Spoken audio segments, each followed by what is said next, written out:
Transportation of wild-appearing swine within Tennessee.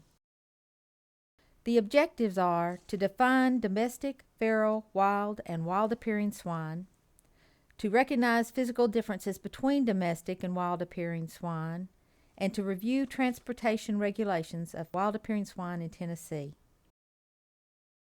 There are 4 types of swine. Domestic swine have never been free-roaming animals. They have always been in captivity. Feral swine have spent part of their lives as free-roaming animals.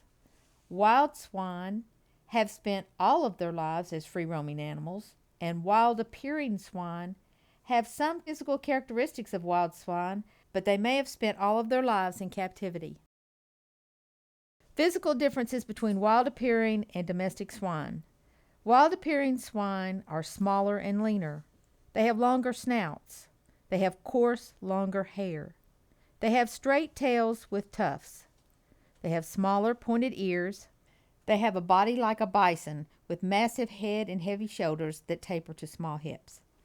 Domestic swine are large and wide. They have shorter snouts. They usually have short, sparse hair. They have curled tails. They have larger, floppy ears. They have a body with head and shoulders that match their hips.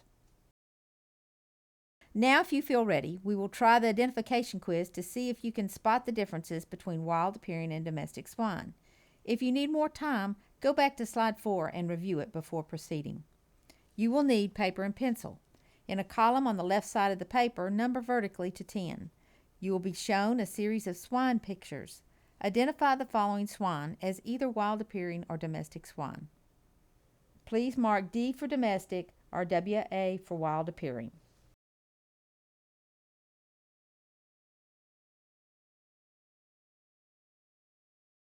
Number 1, wild-appearing.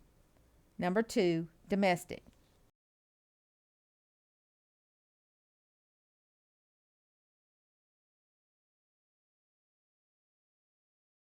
Number 3, domestic. Number 4, wild-appearing.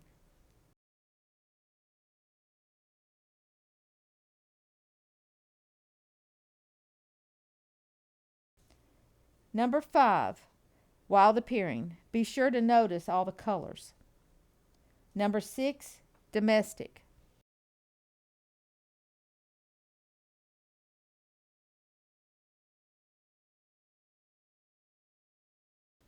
Number 7, wild-appearing. Number 8, domestic.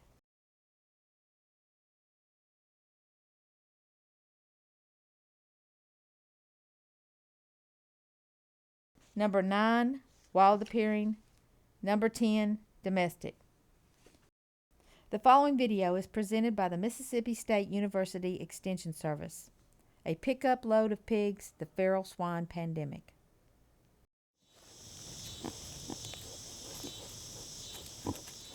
The number of feral hogs we have is so excessive in many places that simple control by hunting or trapping is not enough. With over 2 million hogs in Texas, we're not going to barbecue our way out of this problem.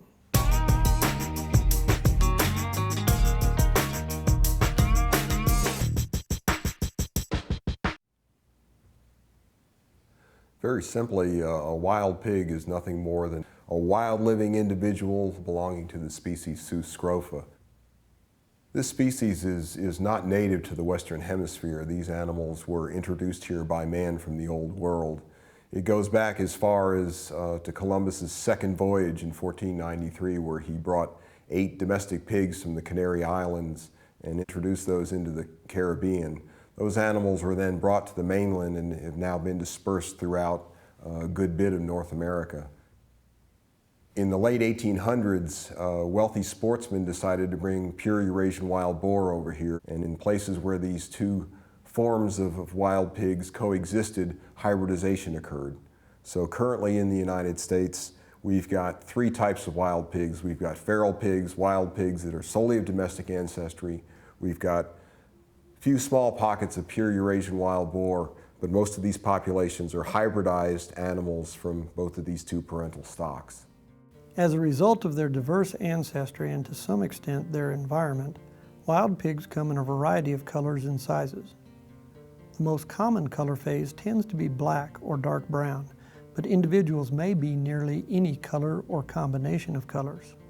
Weights and sizes of wild pigs are often exaggerated. As a general rule, males are larger than females. The average weight of an adult male is around 220 pounds, and adult females average around 155 pounds. However, as a result of their diverse ancestry and resource availability, size differences exist at both the individual and population level. Wild pigs have a very high reproductive potential. They mature at a very young age. They have litter sizes that average 5 to 6. I've heard, though, the average litter size is 6, typically out of which about 8 survive. Physiologically, one sow can produce 3 litters in a 14-month period of time. We've got one sow now that was 14 years old when she was collected, known age, and that animal was pregnant. So these animals have an incredible potential to crank out new pigs every year. When you've got a very small population in an area, if you don't get in there very quickly and eradicate it, before you know it, you turn around and you had 100 pigs there, now you've got 1,000. They are the ultimate generalist as far as being a survivor. They can live in just about any habitat, anywhere from the Canadian prairie provinces down to the deserts in Mexico and all parts in between, as long as they're given access to water, escape cover, and food, and shade. Pigs can live pretty much anywhere. The Southeastern Cooperative Wildlife Disease Study has been mapping the distribution of feral swine in the United States since 1982. We have a website, National Feral Swine Mapping System. Anyone, the general public to agencies, can go on the home page and look at the current up-to-date data on the distribution of feral swine. What we're seeing in the expansion is basically evidence of 2 different processes. In the Southeast, we've seen a natural expansion of the feral swine populations from those initial distributions. And this is through natural reproduction and dispersal of these animals. We've also, however, seen a process where we have distant populations beginning in new states. And this isn't a natural expansion of feral swine. This is through humans moving these animals from the Southeast or other areas into these new states. Very simply, what happened was between the end of the 1980s and the present, wild pigs had become the second most popular big game animal in North America, second only to white-tailed deer in numbers harvested every year. And those hunters, especially in the northern tier states that wanted to hunt these animals but they didn't want to drive south, they very quickly figured out this is something they could fix. All you had to do was get a trailer load of pigs. You could trap them, buy them, whatever, take them to wherever you wanted them, and turn them loose, and pigs did the rest. Feral swine are very hardy animals. They have a high reproductive potential. They're omnivores. They're strong, enduring animals, and they're able to, in a lot of these areas, if enough animals are brought into the area, establish a population and then start spreading again. In addition, because these are such a popular big game animal, there's a lot of commercial fenced shooting operations in this country that offer wild boar hunts. Pigs don't fence very well. In Texas, we say that any fence that will hold water will hold hogs. Fences may be hog resistant, but they're not hog proof, and eventually hogs will be able to breach any fence. Between those clandestine illegal releases and those escapees from these fenced enclosures, this is where this expansion has come from.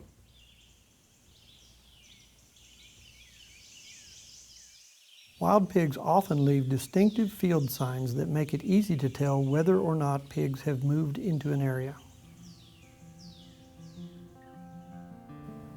Rooting is probably the most common and recognizable field sign created by wild pigs. Rooting damage is the result of pigs turning over soil or ground cover in search of invertebrates, roots, and tubers. Another telltale sign of wild pigs is the wallows they create to cool their body temperature and rid themselves of external parasites. Wild pigs construct nests or beds to protect their young from weather and predation, and to serve as resting or loafing spots. Mud rubs on trees, fence posts, and utility poles are often visible within the immediate vicinity of wild pig wallows. Wild pigs frequently rub against these and other upright, sturdy objects to remove excess mud and external parasites from their coats after wallowing. Rubs are not always associated with wallows. Isolated rubs on creosoted poles and posts are common. Oftentimes, people mistake wild pig tracks for deer tracks and vice versa. Pig tracks are more rounded at the tips of the hooves and have more widely spread dew claws. By order of the state veterinarian, due to the threat of disease and destructive nature, wild-appearing swine being moved within the state shall have one of the following: A. Official individual ID such as USDA metal tags, ear notching, tattoo on the ear, or USDA 840 microchips, and proof that each animal tested negative for pseudorabies and brucellosis within 90 days of movement. B. Proof that each animal came from a validated brucellosis-free and qualified pseudorabies negative herd. C. A movement authorization number or permit from the state veterinarian's office issued for one of the following purposes. Number 1, for wild-appearing swine being moved directly to an approved slaughter establishment.